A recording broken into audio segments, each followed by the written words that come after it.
किसी व्यक्ति के बारे में कुछ कहने की आवश्यकता महसूस नहीं होती। बाकी प्रदेशों के मुख्यमंत्री के बारे में लोग कम जानते हैं, लेकिन केजरीवाल जी के बारे में तो लोग उस वक्त से जानते हैं जब से उनको खांसी शुरू हुई। पूरा देश जानता है।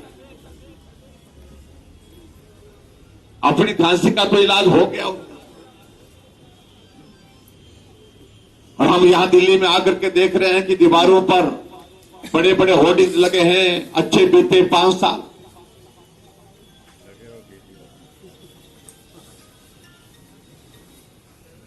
लेकिन अच्छे बीतने के लिए किया क्या?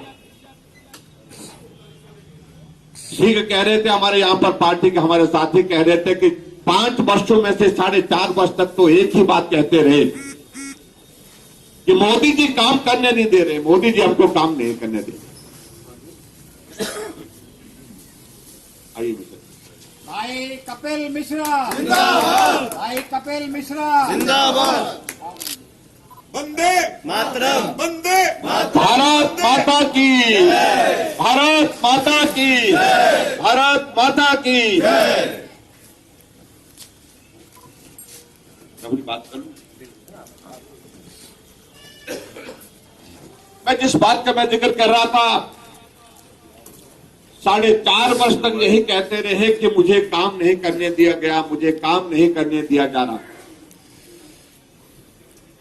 लेकिन 6 महीने बाद में जब चुनाव के दिनों में आजकल केजरीवाल जी गली गली में घूम रहे हैं तो कह रहे हैं मुझे काम के वोट दी।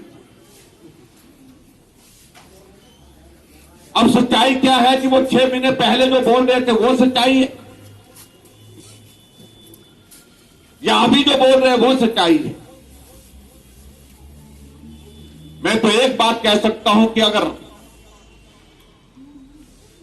दुनिया के सामने प्रचार का माध्यम अपना करके जिस प्रकार से केजरीवाल जी ने टेलीविजन में और जहां railway station, bus stand, bus stop, जहां जहां भी उनको जगह मिली अपने होर्डिंग टांगते गए, एडवर्टीजमेंट करते गए, और टेलीविजन में तो इस तरह का टेलीविजन में प्रचार होता हमने देखा। हम तो चिंतित हो गए कि दिल्ली जाना चाहिए कि नहीं जाना चाहिए, यहां तो कुछ करने को बचा ही नहीं।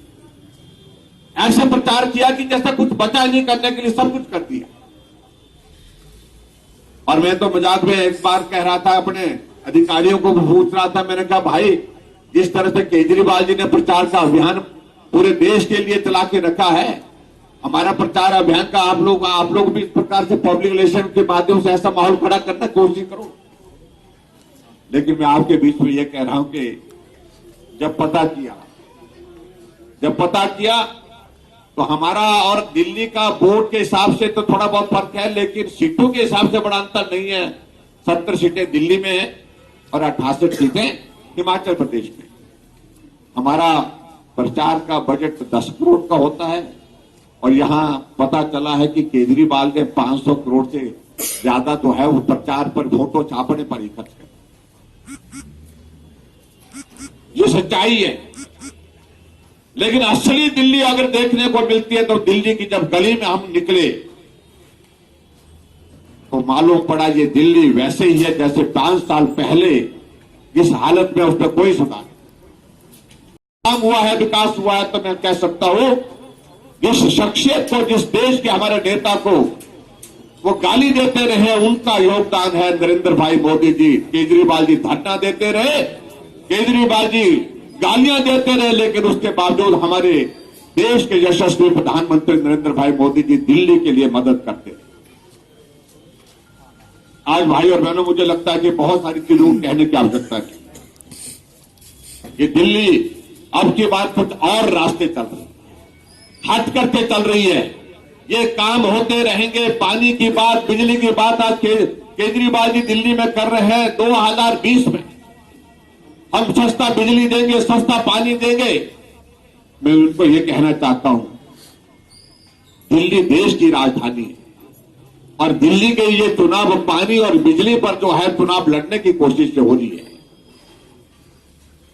अब आप हिमाचल की तरफ देखिए, अगर हमारे प्रदेश की अगर हम बात कहें जिस काम को केजरीवाल जी 2020 में कह रहे हैं, वो काम 1980 के दशक में होकर के पूरा कर लिया गया है। हर गांव को बिजली है, हर घर को बिजली है और सस्ती दर पर बिजली है, और उसके साथ पानी के लिए घर के, गांव के अंदर नहीं, घर के अंदर जो है पानी पहुंचाए। इसके लिए हम आप सबसे सहयोग और समर्थन मांगने के लिए आए हैं, और बाकी बातों का जिक्र मुझे करने की आवश्यकता नहीं है। धारा 370 हमारी आंखों के सामने समाप्त हुई। राम मंदिर का रास्ता हमारे सामने जो है आगे बढ़कर के निकला। भले ही निर्णय सुप्रीम कोर्ट से आया, लेकिन उसके बावजूद ये दौर कब आया? अब आया जब नरेंद्र मोदी जी देश के प्रधानमंत्री बने। तो ऐसी परिस्थिति में दिल्ली को आगे बढ़ने का अवसर है। दिल्ली आगे बढ़े, ये दिल्ली सिर्फ दिल्ली वालों की नहीं है, मैं आपको बता रहा हूं, ये दिल्ली सब देशवासियों की राजधानी है और सबकी भावनाएं यहां जुड़ी है कि दिल्ली का काम अच्छा हो, दिल्ली अच्छी दिखे, दिल्ली अच्छे दिखे नहीं, दिल्ली विकसित हो, आगे बढ़े।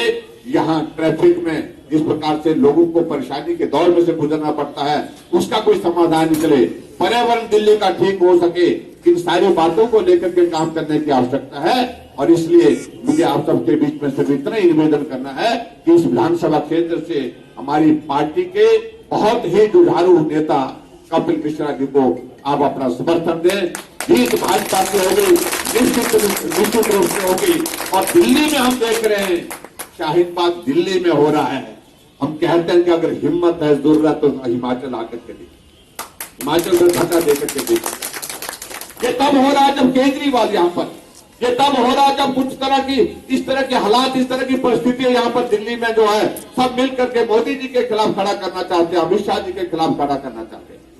इन सारी बातों का जवाब दिल्ली के चुनाव के परिणाम के साथ होगा। 8 तारीख को वोट होंगे, 11 तारीख को परिणाम निकलेगा। ये शाहीन बाग पूरे देश भर में कहीं देखने को नहीं मिलेगा। इतना मैं कहना चाहता हूं और आप सबसे यही निवेदन करना चाहता हूं कि आप सबका सहयोग और समर्थन भाई कपिल जी को जहां पर आप जिस प्रकार से आप दे रहे हैं, इसमें और भी इजाफा करिए, और भी बढ़ोतरी करिए। और दिल्ली भाजपा के साथ चलती हुई दिख रही है, और चलती हुई दिख रही है, तो निश्चित रूप से दिल्ली का विकास भी उसी में है। इतनी बात कहते हुए आप सबका बहुत बहुत धन्यवाद।